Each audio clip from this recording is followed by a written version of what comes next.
queimaram um bebezinho no forno estuprando a mãe. Com os Estados Unidos fazia 200 anos que nós tínhamos parceria comercial e diplomática. Esses que começam como vereador são pessoas que não tinham projeção nenhuma nem nas suas áreas de atuação. E aí, tudo bem? Eu sou o Gabriel, estou aqui com o Vitor e está começando mais um Capivara Talk, um podcast que sempre traz os assuntos e os convidados mais interessantes para você. Antes da gente começar esse episódio, eu só queria abrir um parênteses, porque o Marcos, que vocês conhecem muito bem, que é o idealizador aqui do Capivara Talk, né, que é host aqui do nosso podcast, ele insistiu bastante, trabalhou bastante para que esse episódio acontecesse. E está acontecendo, mas infelizmente por um infortúnio do destino ele não pôde participar, então ele não está aqui hoje, mas fica aqui o nosso abraço para o Marcão. Pessoal, hoje a gente vai bater um papo muito legal, muito interessante, porque a nossa convidada é a Cristina Grêmio. A Cristina é jornalista há mais de 35 anos, ela é aqui de Curitiba, mas a carreira dela é uma carreira de respeito no Brasil inteiro. E recentemente, em 2024, nas eleições passadas, ela se candidatou à Prefeitura de Curitiba, surpreendeu, foi muito bem, venceu o primeiro turno, teve votação recorde, chegou ao segundo turno, acabou não sendo eleita. E ela está aqui para conversar sobre isso, sobre o nosso cenário político atual e sobre o futuro também. Cristina, primeiramente, seja muito bem-vinda aqui ao nosso programa. A gente está muito feliz em receber você. E eu queria começar te perguntando uma coisa, pessoal, porque você, como eu disse ali, você tem uma carreira de respeito, uma carreira de 35 anos no jornalismo. Obviamente, você já era envolvida com a política, né, mas do lado do jornalismo. E eu queria entender de você o que te motivou a partir para o lado da política, a se tornar uma candidata, a disputar uma eleição, e mesmo assim sabendo que poderia tomar pedrada e porrada de tudo que é lado, e mesmo assim você insistiu e continua insistindo, continua tocando em frente esse projeto. O que motivou você, Cristina? Já entro nessa resposta, que é uma pergunta que todo mundo me faz, né? E é importante a gente colocar mesmo.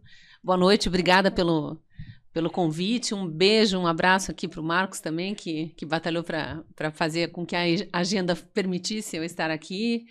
Boa noite para você também. Vitor, né? Isso. Então, Vitor, Gabriel e Marcos, aqui o trio do Capivara Talk, muito legal o podcast de vocês. Eu fui uma candidata, eu disse isso ao longo da campanha muitas vezes e continuo dizendo em todas as entrevistas que me chamam, porque é uma pergunta recorrente. Eu fui uma candidata, a minha candidatura foi absolutamente orgânica, no sentido de que nunca planejei isso.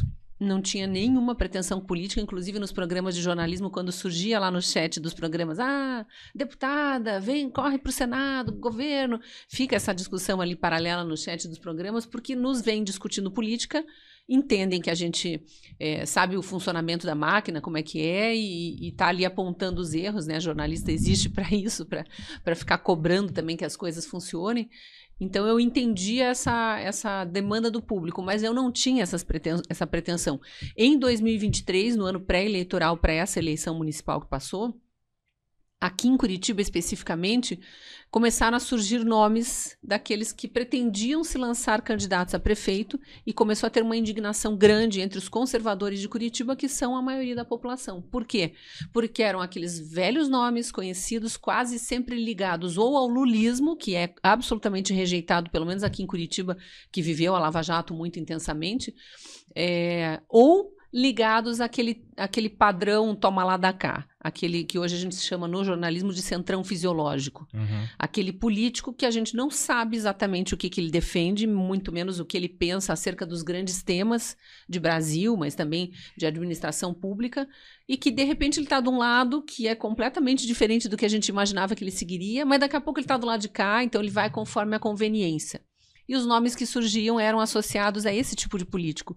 E eu comecei a ser procurada por muita gente aqui em Curitiba, não partidos, não grupos políticos, pessoas comuns, de associações de moradores, de associações de classes profissionais, de institutos, enfim, e dizendo a gente precisa ter um nome, vamos nos movimentos de direita, a gente precisa ter um nome, alguém conservador, que defenda os nossos valores e tal, e que se disponha, e que tenha coragem, e que tenha conhecimento. e a gente acha que esse nome é você. Então, ao longo de muitos meses de reuniões, eu fui entendendo a demanda, era um desejo meu também, ter alguém, gente como a gente, para votar, Sim. e disse, bom, se não tiver outro nome, por que não eu? Obviamente que conversei com a família, porque tem todo esse contexto para analisar, né? Eu estou numa fase da vida já com carreira consolidada, o meu filho mais velho já é casado, né? O caçula era menor de idade ainda, mas completou 18 anos e passou para a maioridade no meio de uma campanha eleitoral com a mãe ali sofrendo todas aquelas calúnias, injúrias e difamações, então ele amadureceu muito rápido também nesse aspecto. Mas assim, é um momento da vida em que eu podia me permitir essa ousadia, entre aspas, né? Aceitar esse desafio mesmo. E eu conto tudo isso com muita tranquilidade, assim, não foi um sacrifício para mim, foi uma campanha duríssima, foi uma experiência de vida que eu preferia não ter passado se eu pudesse ter escolhido, no sentido de já sabendo o que aconteceria, né? E eu posso contar mais detalhes depois, mas foi muito dura, em vários sentidos.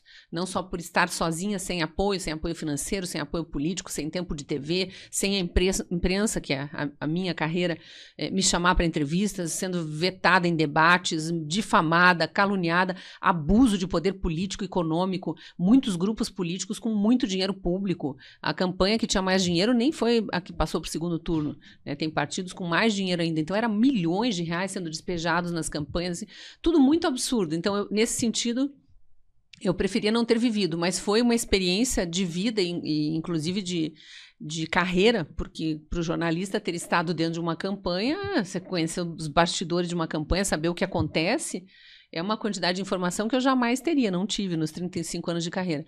Mas eu digo com muita tranquilidade que não foi sacrifício, pelo contrário, foi uma alegria enorme, porque você vê a população de uma cidade, que por acaso é a minha, é a cidade dos meus pais, dos meus avós, dos meus bisavós. Eu sou a quinta geração da minha família, por um dos lados da família, então eu tenho uma ligação muito forte com Curitiba. Conheço muito bem a cidade e, obviamente, que eu queria a cidade sem os problemas que a gente tem hoje, então estava muito disposta, junto com os curitibanos, a achar soluções, achamos. Fizemos um plano de governo participativo maravilhoso, que engajou demais. Mas eu digo, a alegria de ver a cidade, abraçar mesmo uma candidatura, arregaçar as mangas. As pessoas mandavam fazer santinho na gráfica da esquina. Médicos, engenheiros me mandando mensagem dizendo, terminei o expediente, estou indo para a rua distribuir santinho até meia-noite. As pessoas trabalhavam, eu nem sabia, pela cidade inteira. Eu fui uma candidata que não teve marqueteiro, que não teve comitê de campanha. Eu não vou dizer que eu não tinha equipe, porque eu tinha uma equipe muito pequena, a maior parte voluntários, desde o início, e que, obviamente, cresceu quando a gente conseguiu passar para o segundo turno. E pessoas valorosas, assim, que trabalharam doando seu tempo e até dinheiro, porque tinham que pegar transporte, ir até os lugares, grupos que locaram espaços para eu fazer palestras, enfim, muita coisa aconteceu nos meses de campanha e para mim é uma experiência que eu não abriria mão. Se eu soubesse exatamente o que aconteceria na campanha, talvez eu tivesse me afastado, porque é duro demais. Mas foi uma experiência tão rica que já imediatamente depois, aí todos os grupos políticos me queriam, aí eu recebi um monte de convite e tal, eu já fui meio que alçada a essa jornada atual, que é a pré-campanha para o Senado. Sim. E me diz uma coisa, o que te motivou, você disse, né? Você viu uma ausência... O que motivou foi isso, eu fui impulsionada por esse desejo de mudança, que era meu também, e eu acredito que seja teu, seja do Vitor, do Marcos, de todo mundo que está nos assistindo. A gente quer, sempre tem coisas para melhorar, né? A gente, em tese, quer algo novo porque algo velho não está funcionando. Claro que quando funciona, a gente reelege. E tem inúmeros casos de reeleição por aí. Tem também o abuso do poder econômico que faz o político que está no mandato conseguir se perpetuar ali por mais um mandato. Mas, normalmente, a população reelege quem está indo bem. Já teve muitos casos de pessoas no cargo. Aqui em Curitiba teve, em São Paulo toda hora tem, de não reeleger prefeito, governadores também que já não conseguiram ser reeleitos porque os mandatos não foram bons, né? Mas a gente está num momento de Brasil, e não é de agora, isso já vem, a gente já está entrando num processo aí, a eleição de Bolsonaro em 2018 já foi um reflexo disso, a gente já está com alguns anos aí de desejo de mudança. E nesse momento, eu acho que mais de Brasil, né, aí falando nacionalmente, mais do que nunca. Então, o que a gente viu em Curitiba em 2024, não foi só Curitiba, teve casos como o nosso pelo Brasil inteiro. Eu acho que vai desaguar em 2026 com uma força ainda maior. Porque eu tenho viajado pelo interior do estado e é impressionante como as pessoas querem ter políticos que de fato representem. E hoje as pessoas entendem melhor que política é representatividade. né? Que chega de ficar generalizando que político é tudo isso, é tudo aquilo. A gente tem bons políticos, nós já elegemos bons políticos e estão lá bravamente no Congresso, peitando e com coragem, peitando o sistema mesmo. É que o sistema é muito forte. A gente viu aqui em Curitiba, né? Ele se contorce de um jeito, ele muda leis para impor suas vontades. Estou falando nacionalmente agora, né? Você acha que é possível, você vê com olhos de esperança que a gente vai conseguir vencer esse sistema, vai conseguir desamarrar e conseguir colocar esses políticos interessados em trabalhar realmente a nível nacional em algum momento? Eu sou muito otimista e eu sempre levo isso nos meus comentários e também nas entrevistas, enfim, nas reuniões que eu vou como pré-candidata, porque eu acho que a gente não pode nunca ter um olhar de pessimismo, senão a gente não sai de casa. Sim. Não sai de casa nem para votar, né? Mas eu gosto de trazer uma frase que meu pai sempre dizia. Meu pai, infelizmente, já é falecido há mais de 20 anos, mas ele era uma pessoa simples, mas muito sábia. Ele sempre dizia quando a gente vinha com algum problema, né? Não necessariamente da política, mas eu ouvia ele falar isso em relação à política também ao longo da vida. A humanidade está sempre evoluindo, só que evolui lentamente. A gente tem uma pressa, né? A gente quer que os problemas amanhã já estejam resolvidos e que mude tudo e daqui a pouco está tudo maravilhoso, mas é lento, os processos de mudança são lentos. 2026 tem uma janela de oportunidade para o Brasil, porque eu acho que o Brasil já entendeu que a gente está com um problema sério no Senado. A gente está com um problema sério no STF, invasão sobre outros poderes, enfim, aí a conversa é longa, né? Eu passo horas no ar todo dia lá discursando sobre os problemas políticos do Brasil. E cada hora que a gente vai analisando uma notícia, a gente monta uma pecinha do quebra-cabeça, mas se fosse para resumir o Brasil de hoje, eu sempre situo, para ficar mais claro o entendimento, ditadura. Isso não é mais uma democracia, ditadura da toga, porque o Brasil é inovador, né? Ele inovou, ele fez uma ditadura que começa no judiciário. É um judiciário aparelhado por políticos, especificamente no caso nosso aqui, Dilma, Lula e Temer, que foi eleito junto com a Dilma pelos petistas, aparelharam o STF ao longo de quase 20 anos. Não estou dizendo que eles aparelharam para a gente chegar em 2025 com esse estado de coisas. Mas, obviamente, tendo bons amigos lá. Tanto que está lá o ex-advogado do PT, o ex-advogado pessoal do Lula, o comunista idolatrado pela esquerda. Então, tem uma pessoa ligada ao MST. Eles vão colocando pessoas ali que possam atender a interesses deles, para dizer de forma genérica. E esses ministros que estão lá, eles vão avançando sobre os demais poderes. Eles avançaram sobre o executivo na época do Bolsonaro, não deixaram o Bolsonaro indicar o superintendente da Polícia Federal. Depois, só porque ele se reuniu com embaixadores, uma prerrogativa que é exclusiva do presidente da República, ficou inelegível. Sim. Então, eles começam a avançar sobre outros poderes para dizer: você só faz o que eu quiser, não é o que a lei manda ou o que a lei permite, é o que eu quiser. Sobre o legislativo, então, nem se fala, já decidiram sobre maconha, sobre censura, liberdade de expressão. Nossa, a lista é longa quando você vai ver. Isso são pautas do legislativo. É quem a gente elege para deputado e para senador que vota as leis, não o ministro da STF. E tudo isso só está acontecendo porque o Senado está omisso. Porque, pela Constituição, quem fiscaliza o judiciário, no caso específico, os ministros do STF, são os senadores. Mas daí tem um problema de legislação também, né? Quem fiscaliza os senadores é o STF. Aí o pessoal resume com aquele desenho do infinito, né? Sim, Tipo, fica num looping eterno. Ó, não vou te investigar, senão você me investiga. Ou já tem investigação tua aqui, então eu não vou dizer que tem investigação. Eles ficam nessa troca de favores. E o Senado está nos permitindo ficar patinando. O Brasil fica parado, o atual governo não tem um projeto de país, tem um projeto de poder, mas não tem um projeto de país, não tem um programa que atenda os problemas do brasileiro em geral. Muito imposto, né? Só sabe aumentar imposto. Então, os problemas vão se agravando e a gente está com o Senado inoperante. Isso também é um dos motivos de eu ter aceitado o desafio de me candidatar a Senado, especificamente. Porque aí eu entendo que eu posso fazer uma diferença estando lá. Você não acha que tem uma provocação entre os poderes, porque uma das funções do STF, acho que é a principal, né, é guardar a Constituição. Daí o Legislativo vai lá e aprova alguma medida que é manifestamente inconstitucional. Então, como dever do STF é guardar a Constituição. Sim, e daí... isso ele fazia. quando eram os outros ministros. Você lembra os nomes dos ministros que estavam no STF nos anos 90? Ou no início dos anos 2000? Início dos anos 2000 já teve julgamento do mensalão. Eu lembro do Joaquim Barbosa como presidente, talvez você lembre dele lá. Tinha problema de coluna, né? Ficava em pé, presidia sessões em pé. Mas a gente não lembra de todos os ministros. E o Brasil, quem já era adulto ali no início dos anos 2000 e acompanhou aquilo, o Brasil acompanhou muito atentamente o julgamento do mensalão, que durou meses. Eram muitos mensaleiros, né? Eram muitos beneficiados ali e muita gente sendo processada. Então, durou meses aquele julgamento. E tinha o pessoal das agências de publicidade e banco, enfim, tinha todo o caminho da propina, né? E a gente não sabia nem os nomes dos ministros do STF. Por quê? Porque eles se resumiam ao serviço previsto na Constituição de atentar para a constitucionalidade ou não de leis.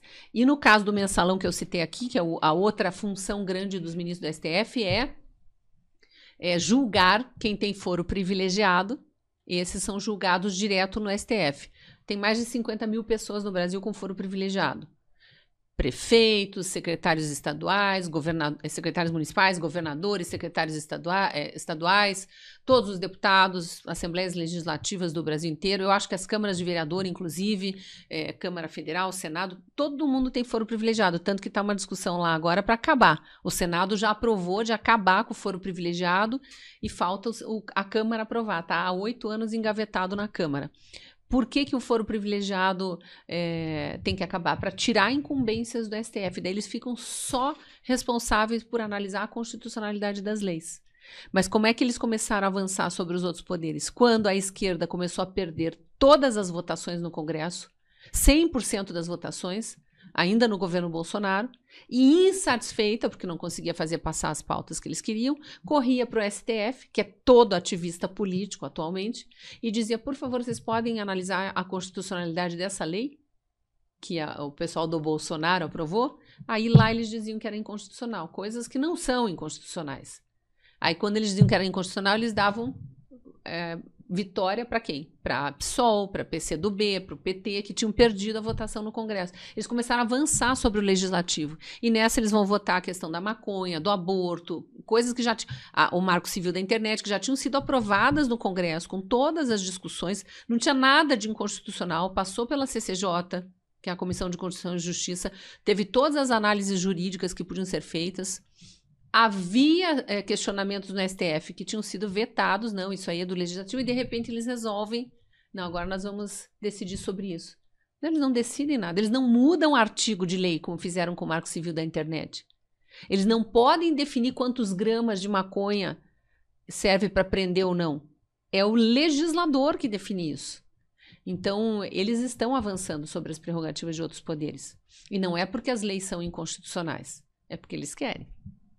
E você, então, qual seria, no teu entendimento, uma medida para evitar que o Executivo, né, consiga aparelhar o STF, ou acabar com as indicações, ou os ministros só tem com provas? Tem várias propostas, tem muitos projetos em tramitação lá, alguns já foram aprovados no Senado, outros não, como o do fim do foro privilegiado, que isso não tem a ver com o Executivo, mas muda radicalmente a forma de o STF atuar e permite às pessoas terem chance de recurso caso elas sejam condenadas. Porque o foro privilegiado ele foi criado não para dar um privilégio para o político, mas para permitir que ele seja representante da sociedade. Foi eleito para isso. Por quê? Porque na hora que ele tem, e todo político tem oposição, tanto de um lado quanto do outro. Na hora que ele tem oposição, ele vai sofrer acusações. A gente está vendo agora a quantidade de processos por palavras que eles proferiram. Eles têm a prerrogativa legal, a imunidade parlamentar sobre quaisquer palavras, votos e atos. A gente está com o Daniel Silveira preso há mais de 5 anos por coisas que ele falou. Porque xingou, mas isso não é crime. Não está previsto. Ele podia ser processado por calúnia, injúria e difamação. Não foi isso que aconteceu. Processaram ele por ataque à democracia, por ataque à instituição. Como é que você derruba uma democracia com palavras? Isso não existe. Não existe. Então, me alonguei aqui um pouquinho com a história do foro privilegiado, mas o foro privilegiado foi criado não para dar um privilégio, mas para dar uma segurança para o parlamentar. Mas ele foi desvirtuado, porque agora eles são ameaçados de processo, eles são processados por palavras. Tem mais de 60 deputados e senadores processados apenas por palavras, muitas vezes proferidas na tribuna. Isso é absolutamente ilegal. Estão sendo processados e eles correm o risco de ser presos e não ter chance de recorrer a nenhuma outra corte, porque é na última corte. Então, quando acaba que for privilegiado, volta. Projetos mais diretos para mudar mesmo o STF. Tem projeto para... o presidente... todos indicam que o presidente da República continue indicando os ministros do STF e que eles continuem sendo sabatinados e aprovados no Senado. Mas o que estão propondo mudar o presidente só pode indicar integrantes da magistratura. Quem já fez concurso para ser juiz, estudou para ser juiz e tem uma carreira de juiz. Eu não lembro se o projeto que está lá, que seja 5 anos, pelo menos, de experiência na magistratura. O cara não pode ser advogado do PT e, de repente, virou juiz para julgar o país inteiro. Ou todos os 50 mil com foro privilegiado e quem mais eles acharem. Agora estão julgando mais de 2.000 pessoas porque se manifestaram no 8 de janeiro. Se manifestaram.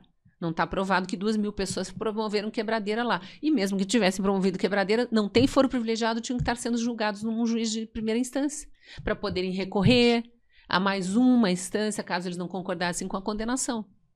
Não está acontecendo. Outro projeto interessante é tempo de mandato. Igual é para quem é eleito. Né? A gente normalmente elege... Normalmente não, a gente elege vereadores, prefeitos, deputados estaduais, deputados federais, governadores e presidentes para ficarem por 4 anos e depois a gente escolhe se querem continuar, se queremos continuar com esses mesmos ou se trocamos. E senador tem mandato de 8 anos. Por que o ministro é vitalício do STF? Nem eleito foi, só indicado. Numa carreira que é o topo do salário do funcionalismo público, e que agora a gente está vendo, pode cometer qualquer tipo de aberração, não tem a quem a gente recorrer. Então, eu sou muito favorável a ter tempo fixo de mandato e substitui depois. Volta para sua carreira de origem, para a primeira instância, para a segunda instância, mas não fica eternamente no STF. Eles ficam até se aposentar ou até completar até querer se aposentar ou até completar 75 anos, que é aí a aposentadoria compulsória.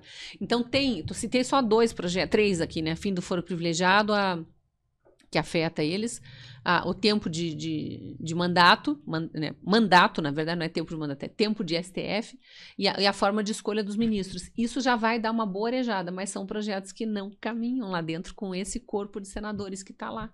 Sim. Por causa dos vários interesses e principalmente da pressão que vem do STF sobre os senadores. Então, nesse estado de coisas está difícil de mudar. Claro que nós estamos tentando, né? A gente vai para a rua, a gente marca a arroba dos senadores, pede para votar isso, para votar aquilo, reclama, hashtag Fora Moraes, tem o Fora Lula. A população vai se manifestando, mas para mudar mesmo é eleição. Você acha que a população, ela, através de manifestações, como já aconteceu no passado, né? Em 2016 ali, você acha que ela realmente pode fazer a diferença até nesse sentido? Faz, vou voltar para aquela frase a sociedade está sempre evoluindo, a humanidade está sempre evoluindo, mas é lento. A gente quer que as mudanças sejam rápidas e por causa disso a gente não lembra das mudanças que, por exemplo, as manifestações provocaram. Vou citar 2 que foram demoradas, mas geraram mudanças importantes. E até hoje as pessoas não reconhecem isso. Não deu em nada, a gente vai para a rua, não dá em nada, eu não vou mais me manifestar porque não dá em nada. Junho de 2013, você é mais novinho, não sei se você acompanhou aquilo mais de perto. Junho de 2013, quando teve teve Primavera Árabe, teve o Occupy Wall Street, teve manifestação pelo mundo inteiro, foi quando as redes sociais começaram a entender, né, o poder de engajamento das pessoas, que marcavam também aqueles flash mobs, o pessoal ia fazer guerra de travesseiro, de repente lotava o shopping com guerra de travesseiro. Enfim, naquele ano, aqui no Brasil, teve manifestações expressivas pelo país inteiro, que começou ali com São Paulo, o negócio da passagem de ônibus, do aumento de 20 centavos, e depois não era mais por 20 centavos, e aí tinha cartaz de tudo que é coisa, reclamava até da sogra lá no meio da manifestação. Tinha tudo. As pessoas acham que não deu em nada, até porque não tinha liderança, porque os black blocs se infiltraram, teve morte do cinegrafista da Band lá no Rio por causa de uma explosão. Enfim, teve coisas muito violentas que aconteceram, as manifestações foram dispersando. Aquelas manifestações geraram nada mais, nada menos do que a aprovação da lei da delação premiada no Brasil. Eu lembro que a Dilma era presidente, ela ia todo dia para a televisão, nós estamos tentando entender o movimento, nós vamos ouvir, os líderes dos movimentos estão convidados a vir conversar com o governo. Não tinha líder, né? Ia o quê? Levar aqueles milhões das ruas para Brasília? Não dava. Mas acabou que foi. Aí o Ministério Público, na época, já estava rolando Lava Jato. O Ministério Público, na época, aqui de Curitiba, implantou um projeto das 10 medidas contra a corrupção, que depois foi todo desfigurado no Congresso, mas foi mais um movimento que surgiu daquela época, mas a lei da delação premiada especificamente, e que foi o que fez a Lava Jato conseguir descobrir tudo que ela descobriu, e aí vamos esquecer que agora, mais recentemente, destruíram a Lava Jato, Sim. esses mesmos ministros que foram para o tribunal aparelhado por Lula e Dilma. Mas a própria Lava Jato basicamente só conseguiu descobrir o que descobriu por causa das delações. Por causa disso. Nós nunca saberíamos quem eram cada um daqueles nomes na lista de propina da Odebrecht. E o Marcelo Odebrecht concordou em fazer uma delação e foi lá, um por um. Até o amigo do meu pai, que foi o início da censura no Brasil, né? Censuraram a capa da revista que revelou que o Toffoli, que na época era presidente do STF, era o amigo do meu pai na lista de propina da Odebrecht. Mas outra manifestação, outra série de manifestações de 2016, o impeachment da Dilma. Eu lembro, eu estava na TV ainda, eu fui repórter de TV durante 26 anos, né? E jornalista é majoritariamente de esquerda, que é curso de humanas, a gente sabe que as humanas foram a primeira área aparelhada também pelo PT lá atrás. Os jornalistas questionavam muito uma investigação que tinha no Tribunal de Contas da União sobre as pedaladas fiscais. Não, mas enquanto não provarem que pedalou, não pedalou. Tem que deixar... Não tem... Eu lembro que tinha essa discussão dentro das redações. Estou contando aqui um bastidor de jornalismo. Uhum. E a gente acompanhando, e a população já indo para a rua, indignada. E assim, o Brasil estava quebrando, as empresas estavam demitindo muito. Então, o brasileiro estava sentindo no bolso aquele governo ruim, má gestão. Mas quando veio à tona que, além da má gestão, tinha a falcatrua também na distribuição de dinheiro internamente do governo, pegava dinheiro do Banco do Brasil para jogar não sei para onde que estava com rombo, sendo que isso aqui não pode ser feito sem autorização do Congresso. Caixa Econômica Federal, a mesma coisa. Então, aquelas pedaladas todas, porque o Fernando Henrique também fez, aí eles começam com desculpa, a população já estava indo para a rua naquela época. O que resultou? Foram meses de manifestação, não sei se vocês lembram também. Foram meses, resultou no impeachment da Dilma. Por quê? O Tribunal de Contas da União provou que tinha havido pedaladas fiscais e pediu para o Congresso fazer a continuação da investigação. O que seria uma CPI ou um processo de impeachment? E o Congresso fez o impeachment. Mas não só por causa da investigação do TCU, porque a população pediu na rua. Então, são todos processos que a gente vai enfrentando como sociedade, mas os resultados vêm. Eu não tenho... Voltar para uma pergunta anterior aqui. Eu não tenho dúvidas de que a gente vai sair desse estado de coisas que eu classifico como ditadura. Eu não tenho dúvidas. E não é só porque o mundo inteiro já percebeu que o Brasil está num processo de venezuelização. E não quer. Porque a gente tem um país aqui do lado que está completamente destruído. Era riquíssimo. Sim. Era riquíssima a Venezuela. E está completamente destruído. O mundo não quer. E o mundo está vendo o atual governo brasileiro fazendo alianças com as piores ditaduras do mundo. Trazendo ditadores aqui para dentro, estendendo o tapete vermelho. Né? Entregando terras brasileiras para Partido Comunista Chinês. Através de laranjas, mas a gente sabe que a negociação é direta com o partido. Presidente do partido do presidente da República, que era Gleisi Hoffmann, esteve na China e depois recebeu o Partido Comunista Chinês dentro de Brasília. Então é uma relação partido-partido, não é nem governo, nem país, nem nação, é partido-partido. O mundo inteiro está vendo isso acontecer e não vai permitir. E nós não vamos. O brasileiro está muito consciente, indo para a rua, se manifestando, e paulatinamente eu tenho certeza que a gente vai. E 2026, como eu disse, uma janela de oportunidade, porque são 2 senadores que cada estado vai renovar. E eu tenho plena consciência que a maior parte dos estados vai, de fato, renovar. Então, a gente pode ter um corpo de senadores de 2027 para frente realmente com um pensamento novo. Não aceitando mais essa pressão que vem do STF, disposto a mudar, se os atuais senadores já não tiverem votado as mudanças que a gente quer. Eu ainda espero que aconteça antes. Quando você diz o mundo inteiro, você faz referência aos Estados Unidos, ao Estados tarifaço. Unidos, Europa, Israel, são países assim com os quais o Brasil tinha relações diplomáticas históricas. Com os Estados Unidos fazia 200 anos que nós tínhamos parceria comercial e diplomática. Os Estados Unidos foram o primeiro país a reconhecer a independência do Brasil em 1822. Né? Agora, 3 anos atrás, fizemos 200 anos de independência. E a gente rompeu. A gente não tem mais relações diplomáticas com os Estados Unidos. Há quantas semanas que o Lula está dizendo que está tentando conversar com o Trump e o presidente dos Estados Unidos não aceita nem conversar mais. Por quê?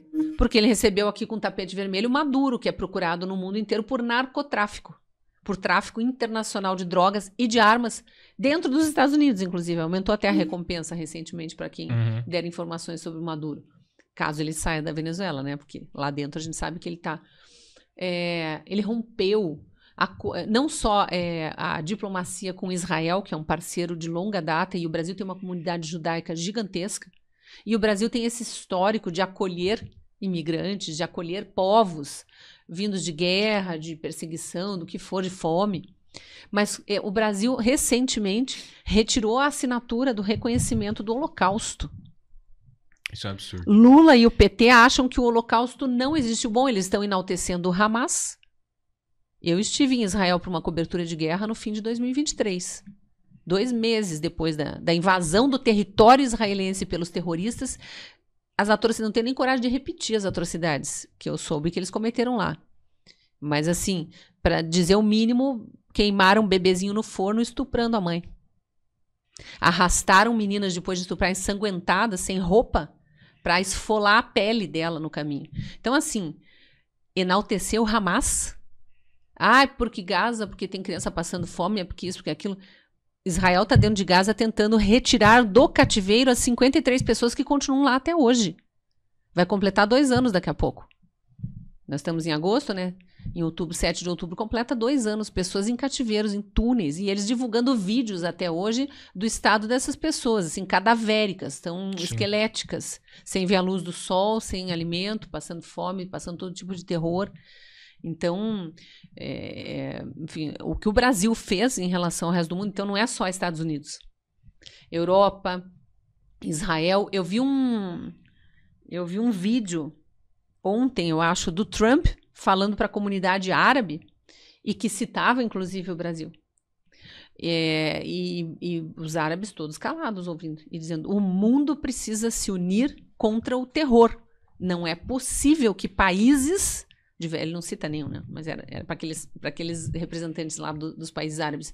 Que países permitam que grupos terroristas estejam circulando pelas suas fronteiras, avançando sobre outras fronteiras, governando países, que é o caso de Gaza, né? Não é um país, mas enfim, é o Hamas que governa ali, de forma tirânica, que não são eleições livres, né? E aí cita o Brasil também, né? Então, e avançando sobre o Ocidente.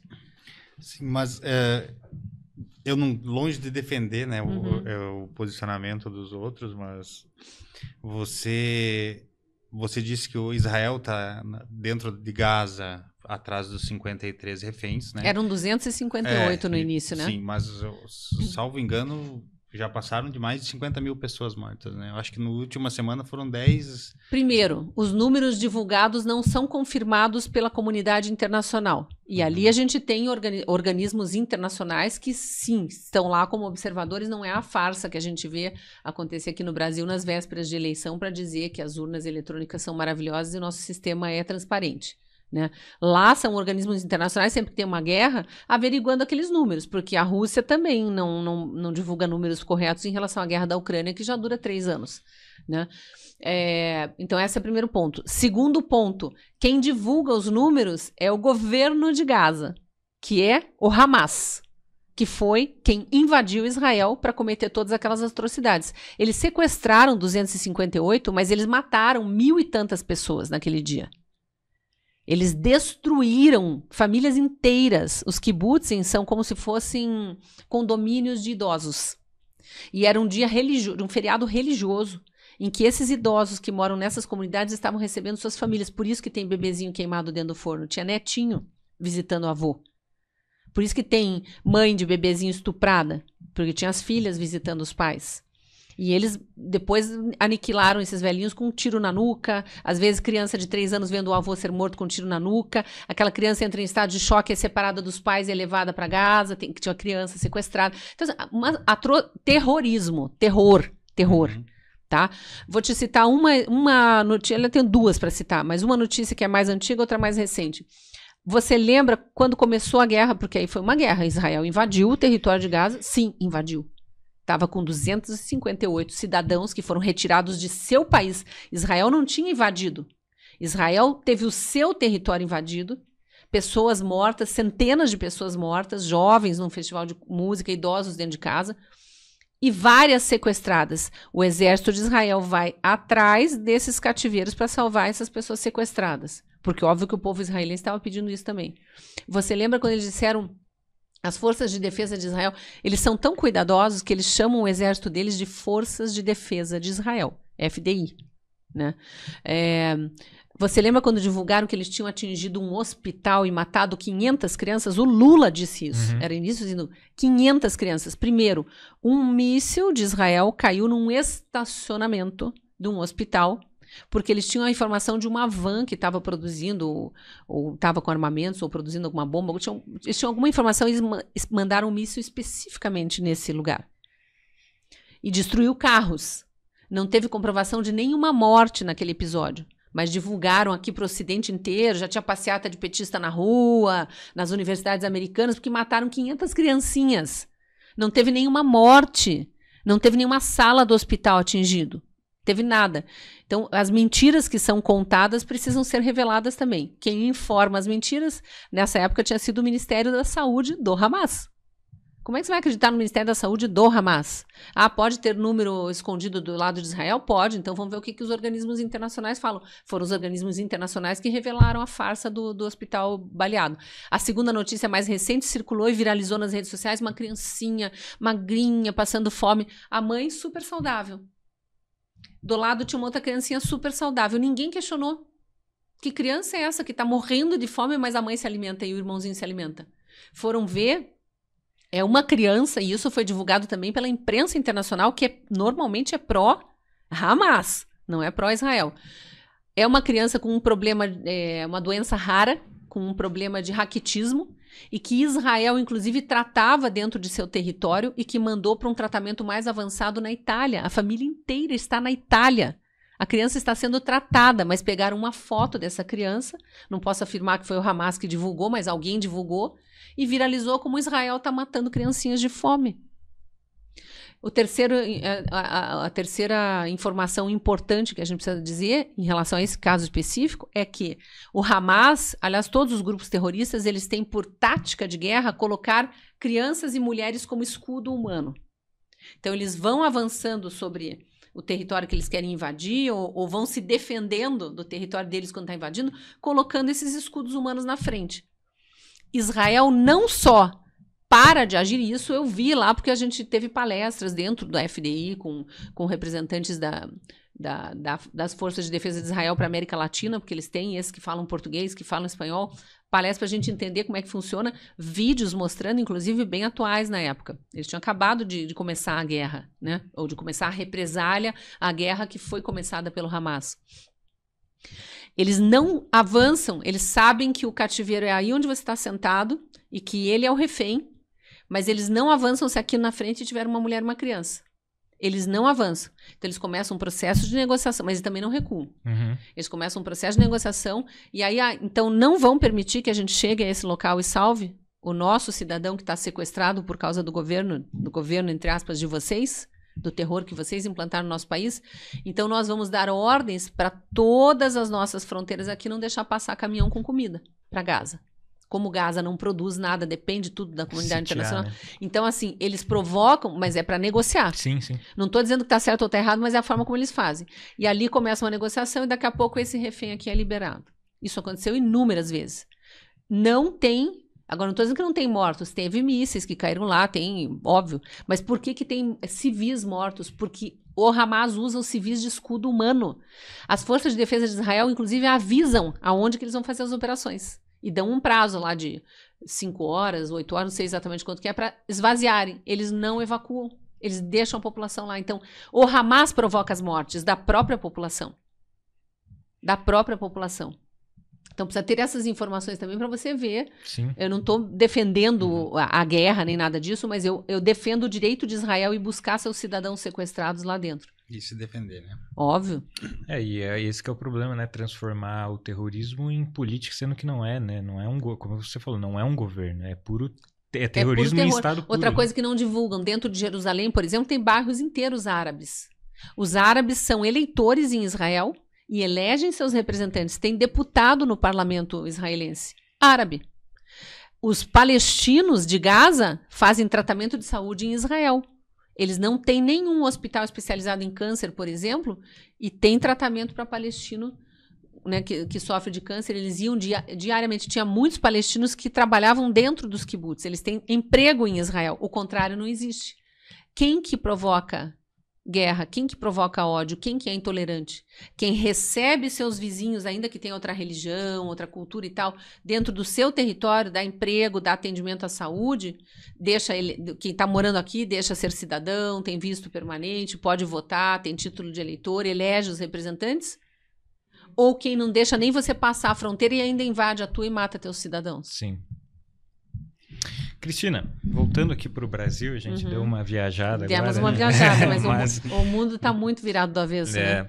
E tá tudo interconectado, né? Porque como a gente estava falando. A gente vive o globalismo hoje, a globalização, né?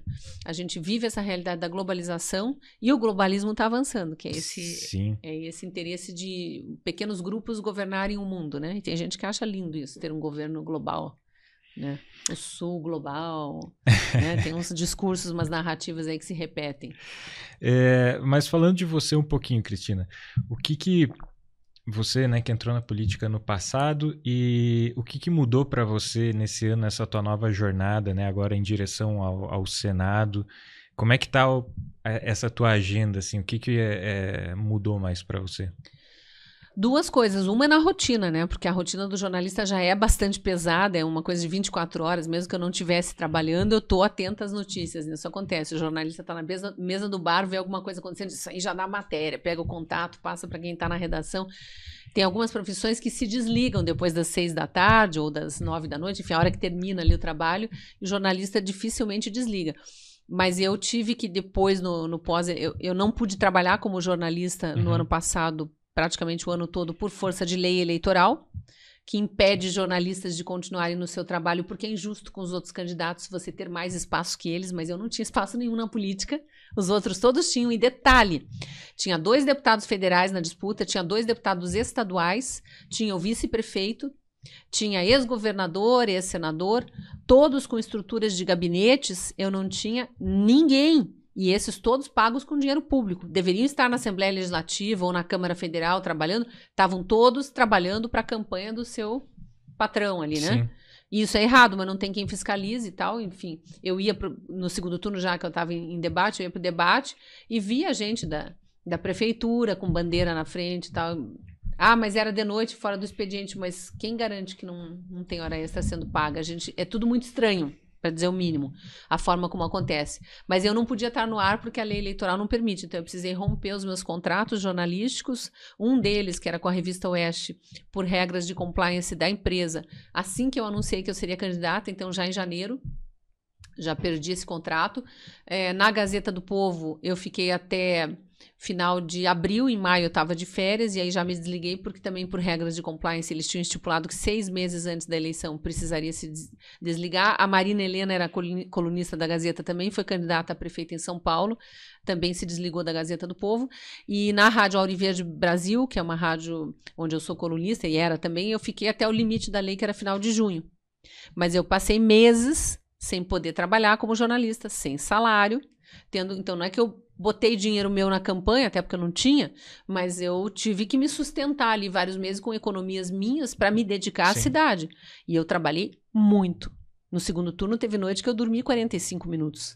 Eu trabalhava pelo menos das 7 da manhã, às vezes era das 6 da manhã, porque as entrevistas de rádio são muito cedo, né? Mas das 7 da manhã até meia-noite na rua. Eventos, entrevistas, e o tempo todo em cima de mim, né? às vezes sem voz, já quase rouca, e era palestra e associação comercial e rádio não sei o que, e TV não sei onde, e no clube tal, e Rotary, a gente ia onde chamavam, e quando não chamavam era rua, bairro, conversando com as pessoas. Eu gravo meus vídeos, eu edito meus vídeos, então eu chegava em casa e ainda tinha madrugadas de edição para fazer, porque não tinha equipe. Eles tinham várias agências de publicidade, muito dinheiro, né? O candidato que ganhou gastou oficialmente 17 milhões de reais de dinheiro público, que, como ele mesmo disse no debate, não é ilegal, pode ser imoral, mas ilegal não é. Pois é imoral, né, querido? É imoral. Então, e eu, mesmo que tivesse, eu não teria usado o dinheiro público ali, mas não tinha mesmo. O meu partido era muito pequeno, não tinha. No segundo turno nem me apoiou o meu partido, sabe-se lá por que se declarou neutro. A gente imagina o que acontece, né, nos bastidores dos partidos pequenos também. Mas o fato é que eu trabalhei muito e já sabia que se eu continuasse numa toada de me candidatar, isso ia ser ininterrupto. E, de fato, está sendo. Eu falei para os apoiadores que continuaram comigo no pós-eleição que eu aceitaria o desafio de ir para o Senado, que já vinha muito forte, mas que eu ia fazer campanha no ano de campanha. Então, nesse ano, eu ia retomar minha carreira, minha vida familiar, né, descansar um pouco, mas eu descansei 2 semanas e já entrei no looping. Primeiro no jornalismo, para retomar meus contratos, e eu tive que retomar meus contratos, mas com menos tempo no ar, porque como eu trabalho com vídeo, é muito tempo ao vivo, ou gravações, e eu reduzi, porque hoje eu trabalho metade do meu dia no jornalismo e outra metade em reuniões políticas, e às vezes são viagens, né? Eu tenho feito pelo menos uma viagem por mês. Acabei de voltar de uma, a gente percorreu 2.000 quilômetros em 3 dias, mas não foi só isso. Teve inúmeros eventos no meio do caminho. Eu participei da feira da Agroleite em Castro, que é a maior feira do leite da América Latina. Os maiores produtores de leite estão ali. Fui para Jaguariaíva na mesma noite por uma reunião da Associação das câmaras das câmaras municipais, né, das câmaras de vereadores de toda a região ali, que é a região centro-sul do estado. Saí de lá para Guarapuava, só para dormir em Guarapuava, passei 5 horas em Guarapuava, já acordamos logo depois para pegar a estrada para Foz do Iguaçu, porque 11 da manhã eu tinha que estar numa entrevista, e em Foz do Iguaçu foram inúmeros eventos, e depois ficamos 1 dia e meio em Foz, e voltando de Foz para Curitiba de carro, porque a gente tinha ido de carro, eram vários lugares no meio do caminho, são quase 700 quilômetros, dia inteiro de viagem, então é muito intenso. Mas eu vou com alegria, porque agora eu tenho uma jornada de conhecer melhor o Paraná, que eu já conhecia, mas conhecer as várias regiões. Eu já estive em 42 cidades em 6 meses aí de pré-campanha e pretendo visitar o maior número possível de cidades até outubro do ano que vem. Não sei se eu vou conseguir visitar as 399, mas tenho tentado, pelo menos, me reunir com pessoas dessas cidades num centro mais próximo. Essa reunião que eu tive em Jaguariaíva tinha vereadores de 6 cidades, e o pessoal fica sabendo que eu vou estar lá, então vai seguidor meu, apoiador, tinha mais umas 3 ou 4 cidades representadas ali. Eu já estive no Norte Pioneiro, numa outra reunião de associação de câmaras municipais, que representam 23 cidades lá no caso, e tinha as 23 cidades representadas no dia da reunião, tinha mais de 60 vereadores nessa reunião. Eu passei 3 horas nessa reunião, conversei com quase todos eles, entendi as demandas, tenho visitado prefeitos, vice-prefeitos, lideranças políticas, empresariais, cooperativas, né, que o Estado é agrícola, para entender também as demandas de cada região. E por onde eu passo é uma alegria muito grande de saber que alguém que não vem de um histórico de carreirismo político, de família de político, 3ª, 4ª geração de político, e aqui não tem julgamento de mérito de quem vem de uma realidade assim. Tem famílias que se perpetuaram com boa política, né? Mas as pessoas muito felizes de ver que alguém como eu, gente como a gente, como eles dizem, se dispõe a encarar essa. E é o que me parece, por exemplo, até a gente estava conversando, né? Porque a sua, vamos dizer assim, a sua estratégia na candidatura da prefeitura foi extremamente orgânica, né? Você entrando em contato com os curitibanos, e agora você fez isso de uma maneira macro, né? Tá fazendo com o Paraná, né? Com o resto do estado. E com muita alegria eu tenho visto que o Paraná inteiro, bom, o Brasil inteiro, eu tenho seguidor pelo Brasil inteiro, eu tenho redes sociais relativamente grandes, não são gigantes, mas Todas elas somadas, acho que dá uns 2 milhões de seguidores. Claro que muitos se repetem nas várias redes.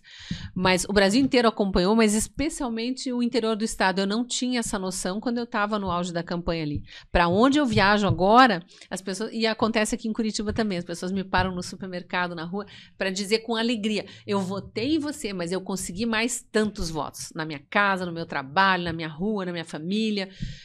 As pessoas têm orgulho de dizer que trabalharam. Cabos eleitorais, voluntários, que eu nem sabia, né? E que trabalham para mim. E isso no interior do estado também, porque todo mundo tem algum parente ou conhecido na capital.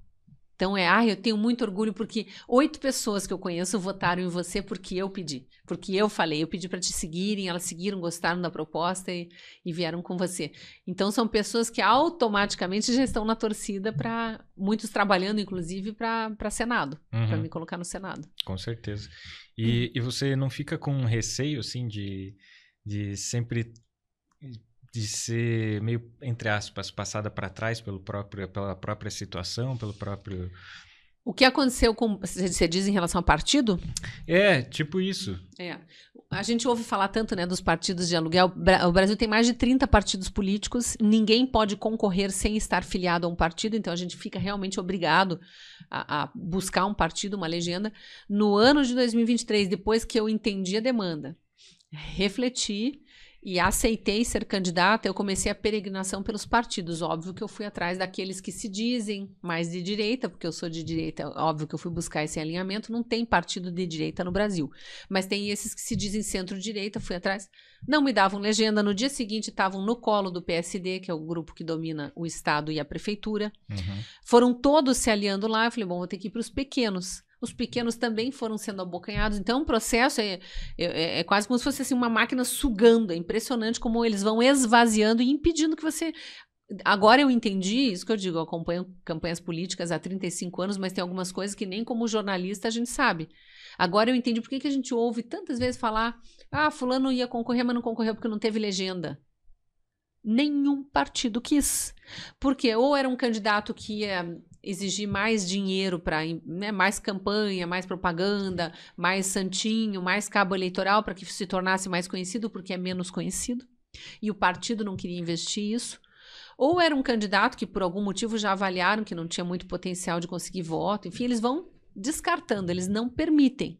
E em tese, numa democracia, qualquer cidadão, até o tiozinho mais tímido ali da pracinha do bairro, tem direito se ele quiser, né? Deixa ele ir em busca, mas o partido, em tese, tem que apoiar também. Então tem esse processo todo de asfixia dos partidos políticos. Os pequenos, às vezes, eles veem um potencial de até se tornarem mais conhecidos. Eu acho, é opinião minha, que foi o que aconteceu com o PMB, que foi o partido que me deu legenda. Eu nunca tinha ouvido falar, não sei vocês. Também não. Partido da Mulher Brasileira. Acho que quem está nos vendo também não conhecia. E foi um partido que ficou muito conhecido aqui em Curitiba, porque tinha uma candidata. E detalhe, a gente conseguiu abrir mais de 30 diretórios municipais pelo Paraná, só de pessoas que queriam se candidatar por um partido, não tinham partido, e quando viram que eu tinha conseguido um partido, me procuraram e a gente conseguiu que eles fizessem uma executiva provisória municipal, fizessem a chapa, eles se lançaram. Teve vereador eleito pelo PMB aqui em Curitiba, Bruno Seco, queridíssimo, está fazendo um belo trabalho ali na Câmara, e teve vereador eleito em alguns outros lugares. E é um partido que ninguém conhecia. E é um partido que existe mais ou menos no mesmo tempo do Novo, que é um partido que cresceu mais, porque o Novo conseguiu eleger deputado federal. Hoje em dia tem até senador, que não foi eleito pelo partido, mas migrou para o partido. Então foi um partido que ganhou mais corpo. Tem fundo eleitoral, no início não aceitava usar, mas aí os próprios filiados resolveram usar, porque também não pode devolver. O fundo eleitoral, se devolve, vai ser dividido entre os outros partidos. Então eles fizeram reuniões lá e decidiram que não vamos usar, né? Mas aqui no Paraná o Novo não me deu legenda. Foi para o grupo do Centrão Fisiológico. Então teve todo esse movimento, por motivos vários, mas não me deram legenda. O PMB me deu legenda. Só que o que aconteceu? E é uma mulher que preside nacionalmente. E ela se divulga como a única mulher que criou um partido no Brasil. Não é porque a Marina criou a rede. Só que a Marina acho que teve o apoio e assinaturas de homens, então a fundadora do PMB diz que ela é a única mulher, mas que foi para trazer mais mulheres para a política, aquele discurso todo, ela estava fascinada com a possibilidade de ter uma prefeita numa capital, você imagine, né? E ela não ia ter que gastar dinheiro, até porque o partido não tem. E a gente disse, nós vamos por conta própria. Ela só tinha que me dar legenda e me deu. O que aconteceu com ela em maio, que ela resolveu declarar apoio ao Boulos em São Paulo? Até hoje não me explicaram. Mas quem sangrou com isso? Eu. Porque não tinha ninguém pelo PMB concorrendo a nenhuma capital. O Boulos não estava nem aí se o PMB estava apoiando ou não ele. Ninguém sabia do PMB. Mas ela deu essa declaração e eu tive que, a partir do dia em que ela deu essa declaração, responder todos os dias, até 27 de outubro, dia da eleição do segundo turno, por que o meu partido apoiava o Boulos em São Paulo. Um partido que no estatuto se diz antifeminista, então já está um pouco mais do meu lado, porque eu sou contra esse feminismo tóxico, para usar a palavra que elas adoram usar, que colocam todos os homens para o lado de lá, todo mundo é agressor, todo mundo é tóxico, patriarcado opressor, não querem saber de pais, de irmãos, de maridos, de namorados, todo mundo é do mal. Eu sou contra essa linha de raciocínio, não é que eu não defenda direitos das mulheres. Que é outra coisa. Outra coisa, você discutir com serenidade a questão é uma coisa. Então, ela tinha colocado antifeminista, eu falei, esse partido já está um pouquinho mais alinhado comigo. E aí, na conversa que eu tive com ela, não diria que ela é de direita nem de esquerda, mas, enfim, era uma pessoa neutra. Eu falei, é mais um partido que não se define, mas eu vou me posicionar. E, bem, eu tinha o apoio do presidente estadual e do municipal. E isso já me bastava, porque eu tinha uma mini estrutura, a ponto de eu não ter comitê, mas o material de campanha que eu recebia doado, as pessoas mandavam fazer, diziam, eu fiz 200 adesivos para carro, eu quero entregar em algum lugar para vocês poderem adesivar carro. Tem que ter evento de adesivaço de carro. A gente pedia para mandar para o partido, então lá era o point das pessoas irem buscar, da gente, né, até cabos eleitorais e tal, a gente saía de lá para ir para as carreatas, para os adesivaços. Chegou num momento em que, no meio da campanha, aí antes disso, ela tentou invalidar a convenção onde o meu nome foi confirmado como candidata. O que ela fez? Ela destituiu o presidente estadual e o municipal, tirou eles do cargo. A sorte é que ela fez de uma forma tão estabanada que ela infringiu o estatuto do partido e até as regras eleitorais. Então, enquanto eu estava numa disputa super árdua para ser conhecida como candidata, naquele processo de asfixia toda, eu tentando vencer aquilo, o presidente estadual e o municipal do PMB estavam numa disputa jurídica com a presidente nacional, eles venceram. Mas nisso eu fui vetada em debate, disseram que eu não era candidata. Os institutos de pesquisa, não sei, contratados por quem, contratavam entrevistadores que mentiam que eu não era candidata quando as pessoas diziam o meu nome e eles não queriam que constasse lá na pesquisa. Então eu sofrendo tudo isso e eles lá na guerra jurídica. Venceram, fui candidata, passei para o segundo turno, só que 5 dias antes venceu o mandato do presidente estadual e ela substituiu por outro, que até hoje não se apresentou para mim. Mas olhem que coisa. Ali não tinha mais guerra jurídica nenhuma para enfrentar, a gente teve que aceitar. No dia que eu chego ao segundo turno, o Partido da Mulher Brasileira tem uma mulher numa capital importante, modéstia à parte, nossa cidade é importante. Primeira mulher da história de Curitiba que chega, da história das eleições municipais, que chega ao segundo turno, a mulher mais votada da história em Curitiba. O partido tinha que estar aplaudindo, fazendo propaganda, divulgando no Brasil inteiro isso. Até hoje não recebi um telefonema dela, da presidente nacional, nem do presidente estadual que ela indicou, que eu até hoje não sei quem é. E detalhe, este senhor chamou a imprensa, deu uma entrevista coletiva e divulgou uma nota, o partido vai ficar neutro no segundo turno. Então eu não tive nem apoio, eu fui uma candidata independente, bem dizer. Eu tive a legenda que é obrigatória por lei, mas eu provei, foi um case nacional, que o Brasil tem que discutir candidatura independente. O povo quer, eu recebi 390 mil votos. Com certeza.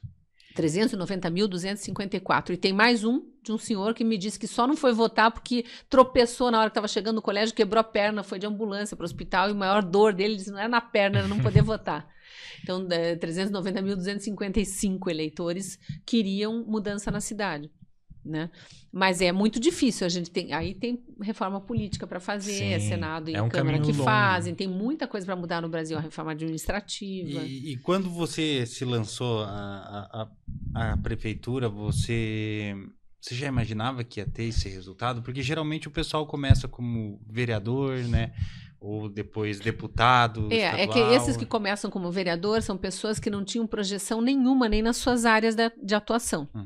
E querem fazer carreira política. Então, obviamente, que você tem que começar do primeiro né, do voto mais próximo do eleitor, que é o vereador, e que vai estar ali trabalhando fácil, mais próximo do eleitor depois também.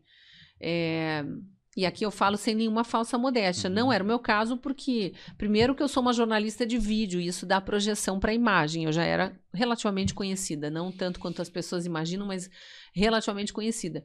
Eu fiz carreira como repórter de televisão, fui repórter de televisão por 26 anos numa era pré-internet. Não é que não tinha rede social, não é que não tinha celular. Não tinha internet no Brasil. Eu comecei em 1990 como repórter, ainda estava no 3º ano da faculdade com máquina de escrever nas redações. As notícias de agência de notícia internacional chegavam por fax. Né? Não peguei o telex, mas já peguei o fax. Então, eu tinha... E depois eu migrei para o jornalismo de opinião em 2016, quando eu saí da televisão, e venho há quase 10 anos externando o que eu penso. Porque na época que eu fui repórter de televisão, eu preciso esclarecer isso. A televisão era um outro momento da televisão. Os repórteres eram absolutamente imparciais, eu posso afirmar isso, porque as pessoas não sabiam o que eu pensava sobre nada. Nada. Não sabiam se o motorista que ocasionou o acidente lá na esquina, se eu achava que ele era irresponsável, que ele foi imaturo, que ele foi acelerado. Não, porque não tinha adjetivo nos meus textos. Era o motorista furou o sinal, esta testemunha viu, fala isso, o policial chegou, viu isso. Era uma descrição do fato. Então, eu já saí da televisão quando já estava entrando num processo que eu não estava gostando muito e pedi para sair numa época das levas de demitidos dos anos Dilma ainda, um pouquinho antes do impeachment da Dilma. Mas nos últimos 10 anos que eu estou trabalhando com jornalismo de opinião e no digital, que o negócio viraliza muito fácil, as pessoas sabem o que eu penso. Pro bem e pro mal, gostam ou não gostam. Mas eu me posiciono. Então, para mim, era natural, assim, que as pessoas já... Quem me conhece, eu tenho muito seguidor, quem me segue é de Curitiba, já aderisse à campanha naturalmente. E eu vou te dizer por que eu não iria para... Não recebi o convite também. Mas por que eu não iria para a Câmara de Vereadores é o mesmo motivo pelo qual eu não concorro a deputado federal. Ficam tentando dizer, vai para deputado federal e tal. E aqui também sem nenhuma arrogância sobre quem é vereador e deputado, são todos muito necessários na vida pública. É porque eu acho que eu sirvo melhor ao Brasil no jornalismo do que numa Câmara de Vereadores ou na própria Câmara Federal, onde tem 513, vai ter 530, né? Aumentaram o número de deputados, 531. Eu acho que no jornalismo eu consigo abrir mais mentes, formar mais opinião, né? Fazer as pessoas questionarem mais, embora eu não consiga agir, não consigo atuar ali para mudar coisas, mas eu consigo provocar mudanças através da boa informação. Agora, no Senado ou numa prefeitura, você consegue fazer. Então, esses 2 convites para mim foram mais tentadores nesse sentido, né? Eu saio do jornalismo onde eu já dou a minha contribuição, eu sinto que eu dou a minha contribuição para a melhoria da vida pública, mas eu posso dar um salto muito maior estando na prefeitura ou agora no Senado. Então, por isso que eu aceitei esse caminho, esse desafio. Show de bola. Cristina, a gente está se encaminhando para o final. Foi um prazer receber você aqui no nosso programa. E queria deixar aberto agora para você, se você quiser deixar uma mensagem, alguma coisa que você queira falar para os seus eleitores ou para aqueles que ainda não te conhecem, o que você gostaria de falar? Primeira coisa, para quem não me conhece ou para quem me conheceu na campanha e ficou com a imagem de que eu sou autoritária ou de que eu sou fascista, essas coisas que foram ditas na campanha, que por favor me sigam nas redes sociais para conhecerem a verdadeira Cristina Grêmio, uma mãe de família, né? Eu tenho 2 filhos, casada, né? Eu sou filha, sou irmã, então eu tenho história também familiar. Tentaram fazer parecer como se eu fosse uma pessoa solta no mundo, quase uma garota de programa, assim, as coisas que insinuavam, porque a campanha eleitoral é muito cruel e eles fazem mesmo todo o esforço do mundo para denegrir a imagem de quem está numa disputa de forma honesta, tentando levar seu projeto para a cidade, para o estado ou para o país. Então venham me conhecer. Eu sou Cristina Grêmio em todas as redes sociais, estou em todas elas. O meu sobrenome é alemão, então ele é meio chato, tanto de pronunciar quanto de escrever. É Greml. Então parece que escreve, parece que é Gramel, mas é Graeml, ML no final. Mas eu tenho dito que se procurar Cristina Gra, G-R-A, já normalmente aparece meu nome lá entre as Cristinas, né? Na rede social. Tenho o selinho de verificado em todas elas. E venha me seguir, me acompanhar nessa jornada. Quem é de outras cidades e quiser falar comigo, a minha rede que eu tenho contato com seguidores é Instagram, todas as outras são fechadas. Ou se está aberto, eu não acesso, porque é impossível. E mesmo pelo Instagram são milhares de mensagens, então centenas todos os dias. Então eu tenho gente que me ajuda a fazer uma triagem, a gente vai respondendo dentro do possível. Nós estamos fazendo jornadas pelo interior, então mande qual é a sua cidade, qual é o evento que você quer que eu participe. Tem festas pelo Paraná inteiro, eu tenho sido convidado para as festas agrícolas. Então me chama que eu vou. Cristina, e muito obrigada pelo espaço. Antes da gente terminar, queria te deixar uma lembrancinha aqui do maravilha. Capivara Talk. Muito obrigada. Em nome de toda a equipe. As nossas capivaras, né? A marca registrada. O bonezinho, a camiseta. Muito obrigada. Imagina. Se você curtiu esse episódio, deixa um like, se inscreva, compartilha. Beleza? E vai lá conhecer a Cristina, caso você não conhece. Valeu? Um abraço. Tchau.